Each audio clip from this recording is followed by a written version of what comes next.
ፊቶቻቸውን ሸፍነው የሚያመሰግኑትን አምላክ እንደማመስገን ያለ ሀብት የለምና በድጋሚ ይህንን እድል ስለሰጠን ክብርና ምስጋና ለስሙ ይሆንልን።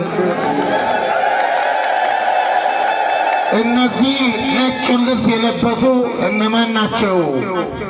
በዚህ በራዕየ ዮሐንስ በምዕራፍ 7 ቁጥር 14 ላይ የምናገኘው ኃይለ ቃል ነው። ይህንን ታላቅ ቃል የተናገረው የሰማዩ መልአክ ነው። ለቅዱስ ዮሐንስ ወንጌላዊ ራእይ ይገልጥለት የነበረው ምስጢር ይፈታለት የነበረ በአንድ ፍጥሞ በምትባል ደሴት ሆኖ ራእይ ዮሐንስን ሲመለከት ዮሐንስ ራእዩን ሲመለከት በሰማይ ያለውን ምስጢር እግዚአብሔር እያመለከተው ኋላ መፍታት የሚቸግረውን ሐሳብ ደግሞ የሚተረጉምለት ታላቅ መልአክ የተናገረው ነው። ይህ ራዕየ ዮሐንስ መጽሐፍ የመጽሐፍ ቅዱስ የመዝጊያ መጽሐፍ ነው። የመጨረሻ መጽሐፍ ነው። ይህ ራዕየ ዮሐንስ መጽሐፍ በሊቃውንት ቋንቋ ተተርጉሞ ያላለቀ መጽሐፍ ተብሏል። ምክንያቱም በራዕየ ዮሐንስ ሊቃውንት አንድም ብለው እግዚአብሔር ያመለከታቸውን የተረጎሙት አሉ። ነገር ግን ደግሞ ገና ዘመን የሚተረጉመው ወደፊት የሚገለጥ የእግዚአብሔር ሐሳብ ያለበት መጽሐፍ ስለሆነ ዘመን የሚተረጉመው መጽሐፍ ተብሎ ተገልጧል። ራዕየ ዮሐንስ የተስፋችንን እግዚአብሔር የሚሰጠንን የመጨረሻውን ተስፋችንን በመንግሥተ ሰማያት ያለንን ልዩ ዓለም የሚያሳየን የተለየ መጽሐፍ ነው። ታዲያ በዚህ መጽሐፍ ውስጥ ከተገለጡ ሐሳቦች መካከል አንዱ በዚህ ዓለም ላይ የነበሩ ነገር ግን በሰማይ ያሉ አባቶቻችን ቅዱሳንን የተመለከተበት ክፍል ነው እና በራእዩ ከተመለከታቸው በኋላ እነዚህ የተመለከታቸው በሰማይ ያሉ ቅዱሳን አንደኛ ነጩን ልብስ የለበሱ ናቸው። ሁለተኛ በእጃቸው የዘንባባ ዝንጣፊ የያዙ ናቸው። እነዚህም ታላላቅ የዘንባባ ዝንጣፊ የድል ምልክት ነው፣ የአሸናፊነት ምልክት ነው። ነጭ ልብስ የተለየ ነው፣ የክብር ምልክት ነው፣ የሕይወት ምልክት ነው፣ የንጽህና ምልክት ነው እና እንዲህ ባለ መንገድ ከብረው የተመለከቱ አሳየውና እነዚህ ከወዴት የመጡ ናቸው? ስትመለከታቸው ነጩን ልብስ ለብሰዋል፣ በእጃቸው የዘንባባ ዝንጣፊ ይዘዋል እና ከየት ነው የመጡት ብሎ ጠየቀው መልአኩ። ክርስቲያኖች እኛ የተጎዳ ነው በዓላቶቻችንን በልማድ ማክበራችን ነው። ለወንጌል ቦታ መከልከላችን ነው። በቤተ ክርስቲያን ሕይወት ውስጥ ኖረን ለቤተ ክርስቲያን እንግዳ መሆናችን ነው። የምንመጣበትን ሐሳብና ዓላማ ጠንቅቀን አለመረዳታችን ጎድቶናል። ይሄ ታላቅ መጠይቅ ለሁላችን የሚቀርብ ነው። አሁን የመጣንበት ጉዳይ ገብቶናል ወይ? አሁን ስራችንን ትተን በዚህ መቅደስ የተገኘንበት ጉዳይ ዓላማና ግብ ተረድተናል ወይ? ከዚህ ወጥተን ይህንን በዓል አክብረን ስንሄድ ያከበርነው በዓል ለእኛ ያለው ጥቅም እና ጸጋ ምን እንደሆነ ገብቶን ተረድተን እንወጣለን ወይ? ይህንን ክርስቲያኖች መጠየቅ አለባችሁ። ዘመኑ ከባድ ነው። ዘመኑ በልምድ የምንጓዝበት ዘመን አይደለም። ዘመኑ የጥያቄ ዘመን ነው። ዘመኑ አደገኛ ዘመን ነው። እግዚአብሔርን ዓለም በትያም የሚፈልግበት ዘመን ነው። በሂሳብ እግዚአብሔርን የሚፈልግበት ዘመን ነው። በየዋህነት የምንኖርበት ዘመን አይደለም። ኦርቶዶክሳዊነታችንን ለመጠበቅ በስነ ስርዓት ክርስቲያኖች የእግዚአብሔርን ቃል ለመስማት ጊዜ መስጠት ይጠበቅብናል፣ ማወቅ ይጠበቅብናል። ዘመኑ ለእናንተ ብቻ አይደለም፣ ለእኛ ለካህናቱ ሳይቀር ፈተና የሆነበት ዘመን ነው። እንደ ድሮ ምዕመናን ቤት ሄዶ እስቲ ባልሽን አምጪ ውሃ አምጪ ብሎ ጠበል ረጭቶ መውጣት ቀይ መብራት ያበራበት ዘመን ነው። ትውልድ ይጠይቃል፣ የምናደርገውን ይጠይቃል። ክርስቲያኖች የምናመልከው ማንን እንደሆነ ይጠይቃል፣ የምናከብረው ለምን እንደሆነ ይጠይቃል። ለዚህ ጥያቄ እናቶች ልጆቻችሁ ይጠይቃሉ፣ ታናናሾቻችሁ ይጠይቃሉ። መልአኩ ጠየቀው፣ ለመሆኑ ታውቃቸዋለህ ወይ? እነዚህ ነጭ ለብሰዋል፣ ታውቃቸዋለህ? አላውቃቸውም አለ መልአኩ ዮሐንስ። አላውቃቸው። ወንጌላዊ ነው። ይገርማል። ከላይ የመለኮትን ወደዚህ ዓለም መምጣት መገለጥ፣ የእግዚአብሔር ወልድን በሥጋ መገለጥ፣ ይህ ብቻ አይደለም። ከመገለጡ አስቀድሞ የነበረውን አነዋወር እንደ ንስር ወደ ላይ ወጥቶ በመጀመሪያ ቃል ነበር፣ ቃልም በእግዚአብሔር ዘንድ ነበር፣ ያም ቃል እግዚአብሔር ነበረ ብሎ ነገረ መለኮትን መፍታት የቻለ ታላቅ ሐዋርያ እነዚህን አላውቃቸውም አለ። ይገርማቸዋል። አላውቃቸውም እነዚህ አለ ከታላቁ መከራ የመጡ ናቸው። ልብሳቸውን አጥበው በበጉ ደም አነጹ። ከእንግዲህ በኋላ አይራቡም አይጠሙም። ፀሐይ ትኩሳት የለባቸውም። በጉ በላያቸው ያድርባቸዋል። ሌትና ቀን በዙፋኑ ፊት ሆነው እርሱን ያመልኩታል። እነዚህ የመጡት ከታላቁ መከራ ነው። በቤተ ክርስቲያን ሕይወት ውስጥ አባቶቻችን ያለፉት እንዲህ ባለ ሕይወት ነው። እውነት በምትፈተንበት ዓለም የኖሩ ናቸው። ከእነዚህ አባቶቻችን መካከል አንዱ ጻድቁ አባታችን ገብረ መንፈስ ቅዱስ ናቸው።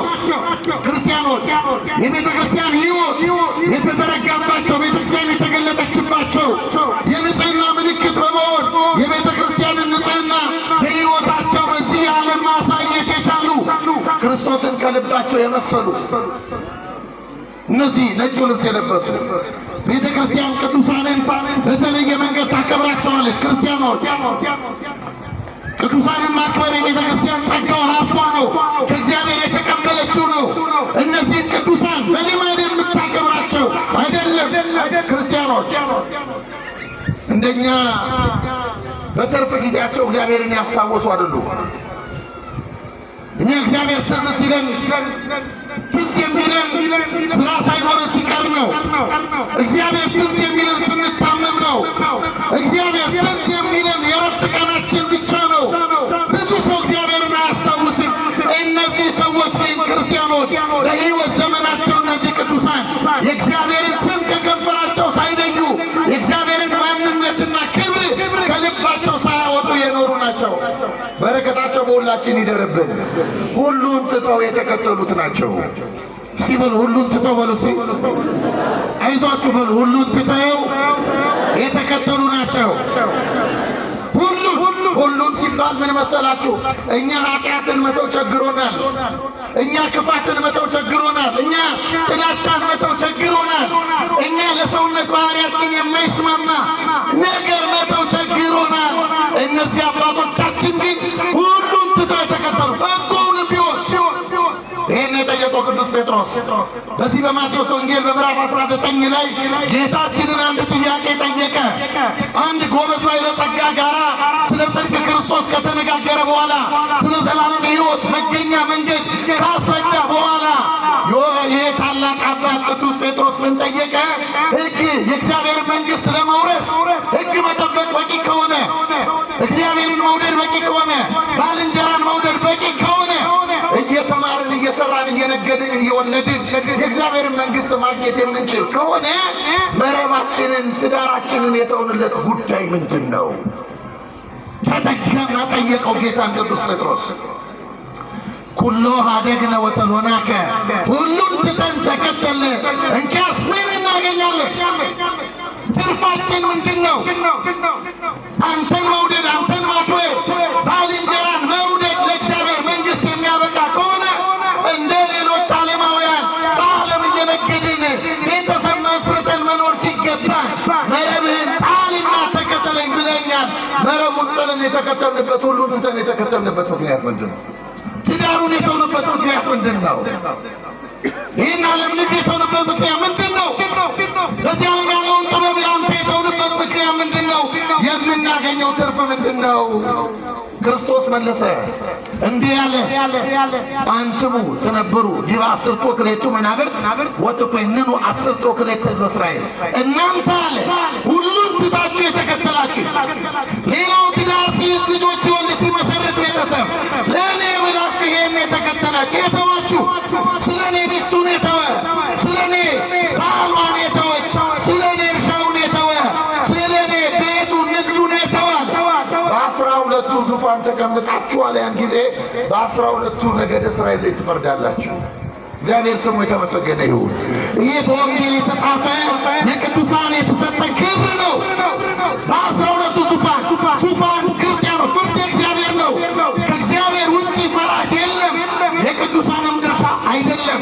ምን ማለቱ ነው? ጌታ በ12ቱ ዙፋን ተቀምጣችሁ ትፈርዳላችሁ ማለት ቃል ኪዳናችሁ በምድር ላይ ባሉ አባትነታችሁን በተቀበሉ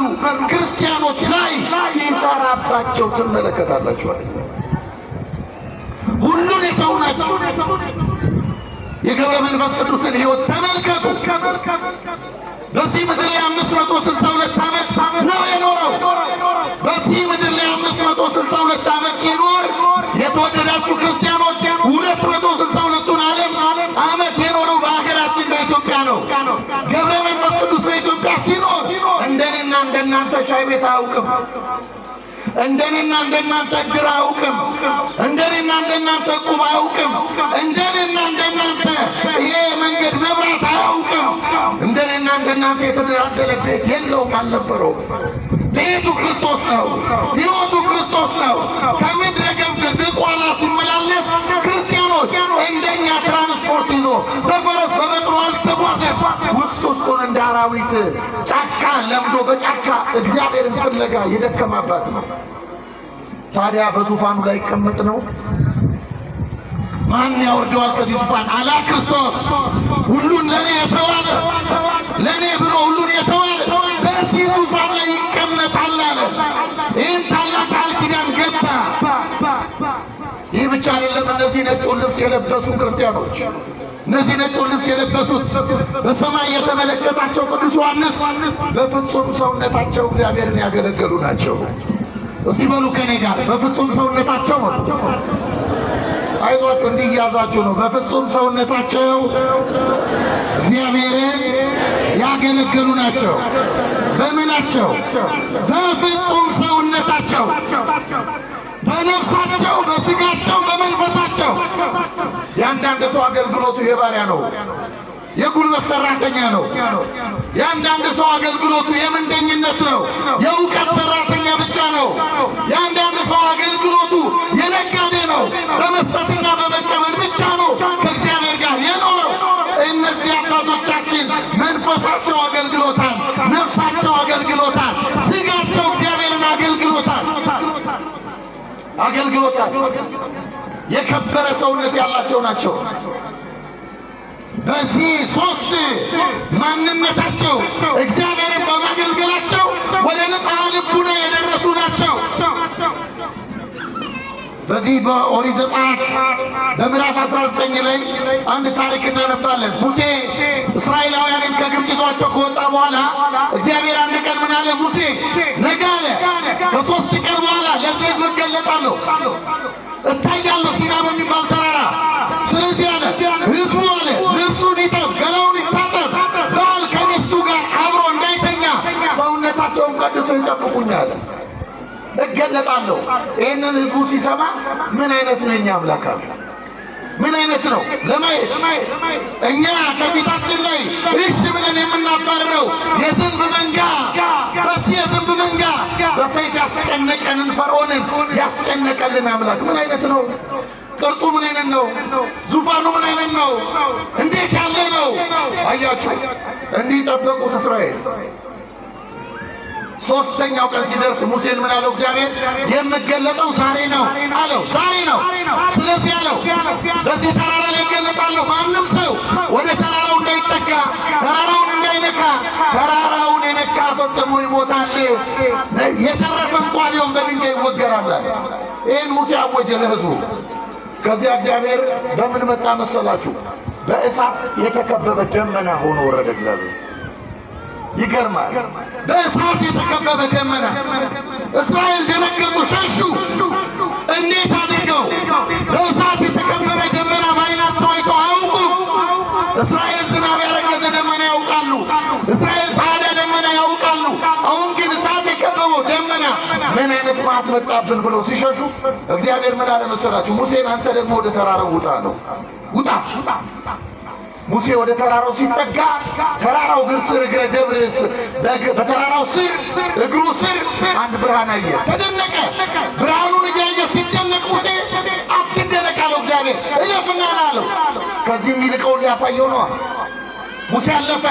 ያ ደመና ጋር ሲደርስ አድናቆት የነበረው ሙሴ አሁን ደግሞ ፍርሃት ገጠመው፣ ፈራ። እለፍ አለው እግዚአብሔር፣ አለፈ። ልክ ሲያልፍ ሙሴ ምን አለ መሰላችሁ? ጨለማ ገጠመኝ አለ። ጨለማ ገጠመኝ አለና በጨለማ ውስጥም እግዚአብሔር ነበረ። ይገርማል። የወጣባቸውን 3 ደረጃዎች ተመልከቱ። ገብረ መንፈስ ቅዱስ የወጣባቸው ናቸው እነዚህ አንድ ጎርጎርዮስ ዘኑሲስ የተባለ ታላቅ አባት ምን አለ? ይሄ ጨለማ አይደለም አለ ሙሴ ያየው። ምክንያቱም ምን ያደርጋል? እግዚአብሔር ብርሃን ነው። በጨለማ ውስጥ ምን ያደርጋል? ብርሃን ነው እግዚአብሔር። እንደውም አንዳንድ ሊቃውንት ጨለማ ፍጥረት አይደለም ብለው ይሞግታሉ። የእውቀት ክርክር ቢሆንም የብርሃን አለመገለጥ ነው። ስለዚህ እግዚአብሔር ብርሃን ነው።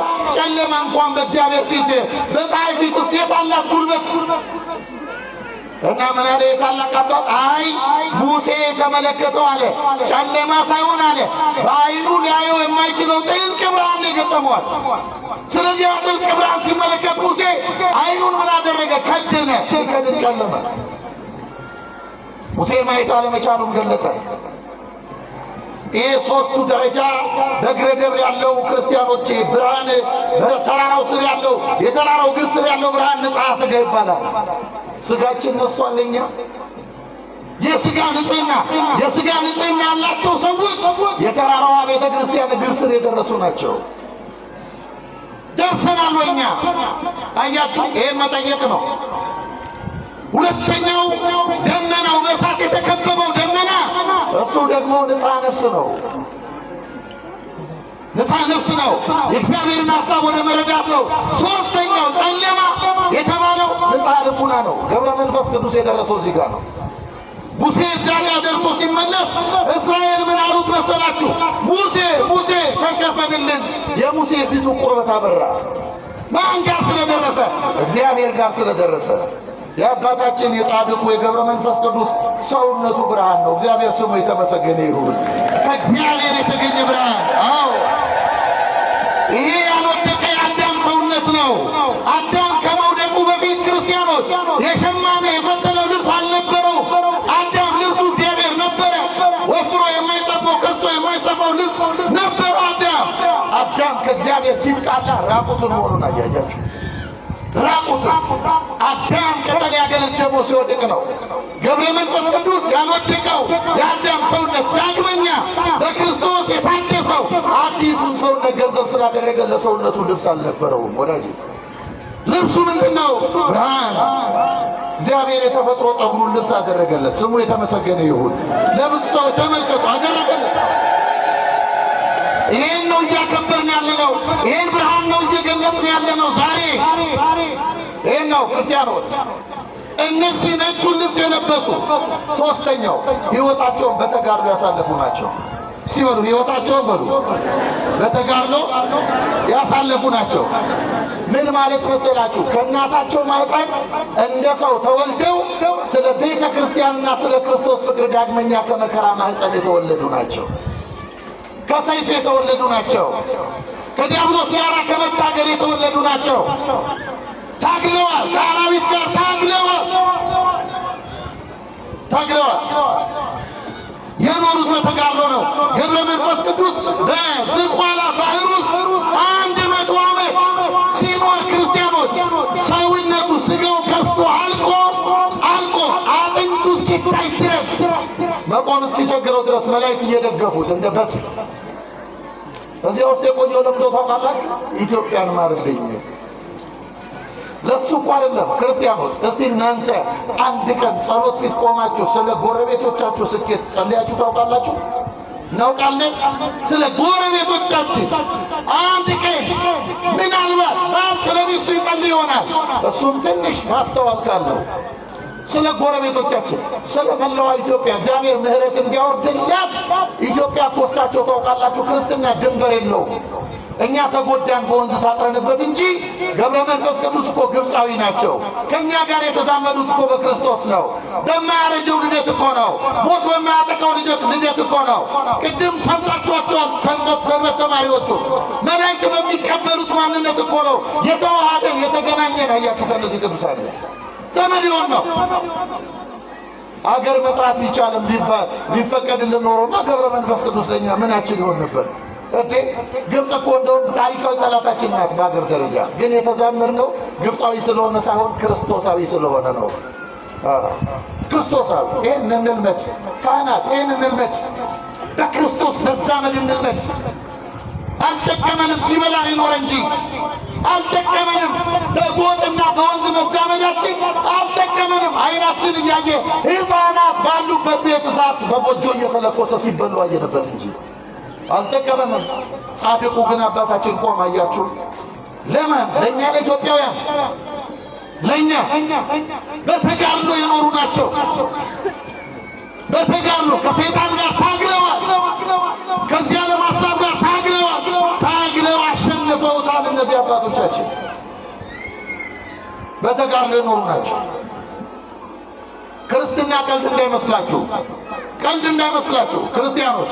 እኛ ክርስትና ዝም ብሎ ክርስትና አባት ለመታቀፊያ እንዲገዛ እንጠራና ስናስነሳው በዚህ በሸማኔ መጠቅለያ ተጠቅልሎ ስለተቀበለ የክርስትና አባት እሱ ነው እንላለን። ወዳጆቼ ክርስትና የሚያስከፍለው ዋጋ በክርስቶስ ታይቷል። እውነት የሚያስከፍለው ዋጋ አባቶቻችን ለዚህ እውነት ኖረዋል። ይህን እውነት ሲጠብቁ ለእውነት ብለው ተሰደዋል።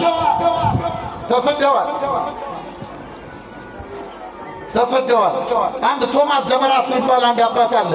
ቤተክርስቲያናችን ኅዳር 9 ቀን በዓሉን የምታከብርለት። በጣም የሚገርማቸው አርዮሳውያን በሰለጠኑበት ዘመን አርዮሳውያን በምንፍቅና ትውልዱን ሲበሉ በጣም የክርስቲያኖች ቁጥር እየመነመነ ሲመጣ አርዮሳውያኑ መጥተው ቶማስ አሉት፣ አንተም ቶሎ ብለህ ካድ፣ አንተ የምታስተምራቸው አንተ ስላለ ነው የዘገዩት፣ የእናንተ ቁጥር እየመነመነ ነው እና ብቻህን ሳትቀር ቶሎ ተቀላቀልን አሉት። ምን አለ መሰላችሁ የቶማስ? እናንተ አለ እውነት እኔ ቀጥናለች ብዬ ከእናንተ ጋር አብሬ አልበጠሳትም አለ።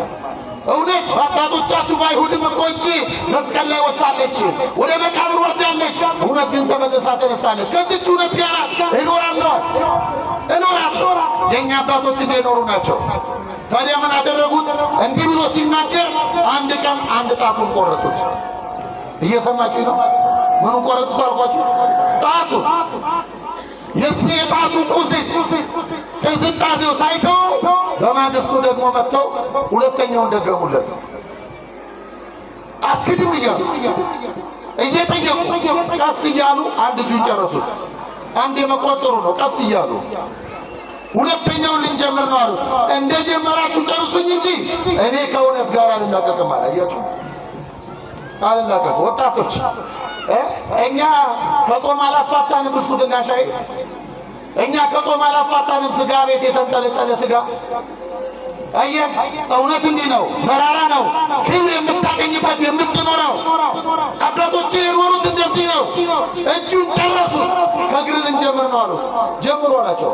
እግሩንም ቀስ እያሉ ቆርጠው እጅም እግርም አልባረሙት እና በአንድ የቤተክርስቲያን ጉባኤ ሊቃውንት ተሰብስበው አርዮስና ትምህርቱን ሊያወግዙ ሲሰበሰቡ ለሁለተኛ ጊዜ ነው ከኒቅያ በኋላ ይህን ታላቅ አባት እዚህ ጉባኤ ላይ ተጋበዙ።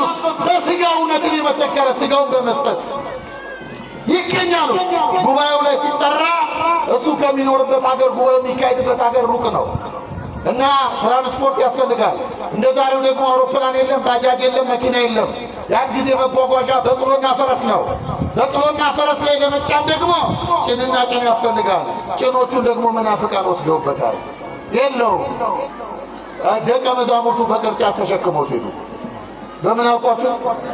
በቅርጫት ይዘውት ሄደው ጉባኤ ላይ ተገኝቶ ምን አለ መሰላችሁ?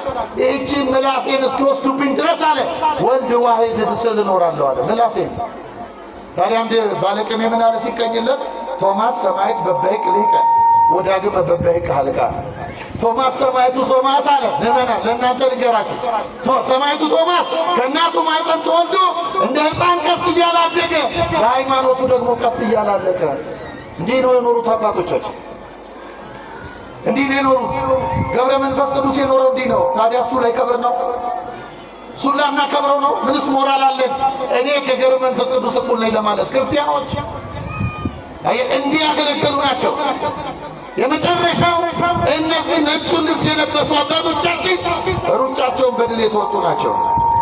ሲበሉ ሩጫቸውን በሉ በድል የተወጡ ናቸው። ሰው ከሰው ጋር ሮጦ ቢያሸንፍ አይደንቅም። ኃይሌ ገብረ ሥላሴ ከእሱ ጋር በኪሎ በሚመጥነው ከእሱ ጋር በሚወዳደርበት ርቀት ልክ ከሚመጥነው ሰው ጋር ነው የሚወዳደሩ። ሲያሸንፍ እናደንቀዋለን። እነዚህ ቅዱሳን ግን ይገርማቸዋል፣ ከአጋንንት ጋር ሮጠው ያሸነፉ ናቸው። ረቂቃን ከሆኑ አጋንንት ድል ነስተውታል። ስለዚህ እነዚህ ምን ሆነዋል? በሰማይ ነጩን ልብስ ለብሰዋል። ሌትና ቀን ያመልኩታል። ዛሬ አባታችን አቡነ ገብረ መንፈስ ቅዱስ በዓለ ዕረፍቱ ነው። በዚህ ዓለም ላይ ሲኖር በሕይወተ ሥጋ ሲኖር እንደ አብርሃም ሥላሴን ያስተናገደ ነው። ሥላሴን የተሸከመ ነው። ከምድረ ከብድ ወደ ዝቋላ ገዳም ሲሄድ በውስጥ ለውስጥ ሲጓዝ በመንገድ ላይ ሥላሴ የተገለጠለት ሽማግሌ አረጋዊ 3 ሽማግሌዎች መስሉ አባቶቼ እናንተ ሽማግሌዎች ወዴት ነው የምትሄዱት አላቸው።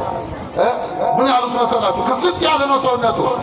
ደክሞናል፣ ሽማግሌዎች ነን፣ ለብቻ እየተሸከምክን የምናሳይ ድረስ አደርሰን አሉት። እሺ አላቸው።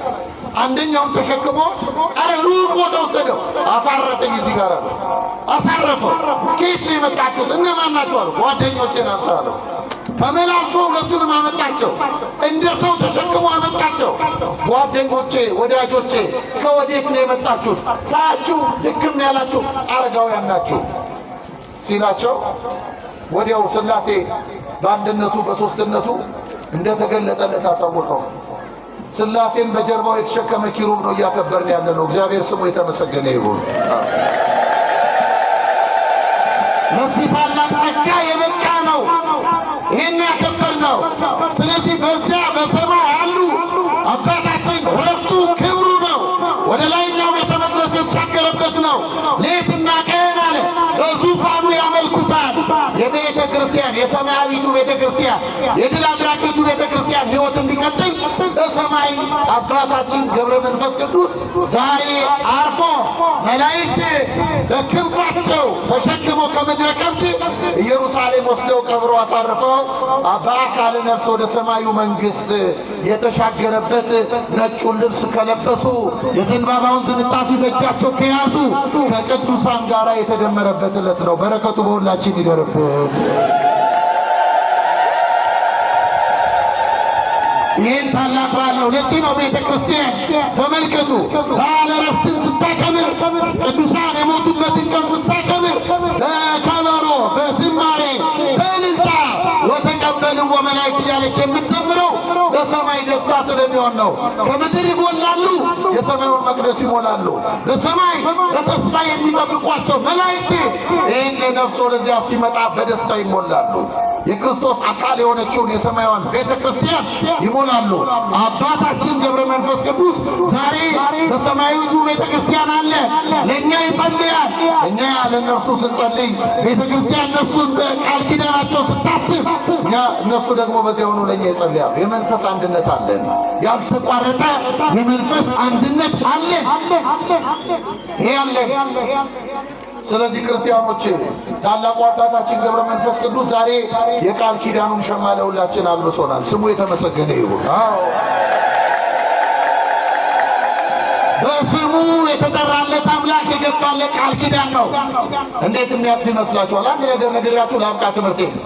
ክርስቲያኖች በዚህ በማቴዎስ ወንጌል በምዕራፍ 26 ላይ አንዲት ዘማዊት የነበረች ሴት በአመንዝራነት ትኖር የነበረች ሴት ወደ ክርስቶስ የ300 ብር ሽቱ ገዝታ ወደ ክርስቶስ መጣች። ኃጢአቷን እንዲሰርዝላት ነፍሷ እንዲያሳርፍላት እና ይዛ መጣችና ስምዖን ቤት ነው ገብታ ዝም ብላ በእንባዋ እግሩን አጠበችው፣ በፀጉሩ አበሰችውና ሽቱ ውድ የሆነውን ሽቱ ሰብራ ሰውነቱ ላይ አርከፈከፈች።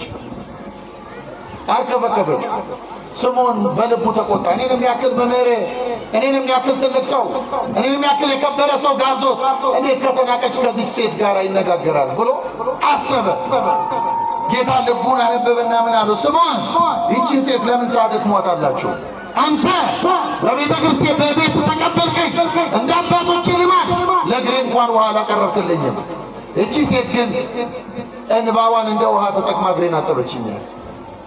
አንተ እንደ አባቶች ልማድ ለራሴ የወይራ ዘይት አላመጣልኝም። ይቺ ሴት ግን እግሬን በእንባዋ ካጠበች በኋላ ፀጉሯን እንደ ፎጣ ተጠቅማ ጠርጋ እንደገና ውድ የሆነ ሽቱ ሰብራ ለሰውነት ያደርጋለች። ስለዚህ አለ ጌታ ይቺ ሴት አለ መልካም አድርጋለችና፣ እስቲ መልካም አድርጋለችና በሉ። መልካም አድርጋለችና ለጌታ ብዙ ኃጢአቷ ተሰርዮላታል አለ።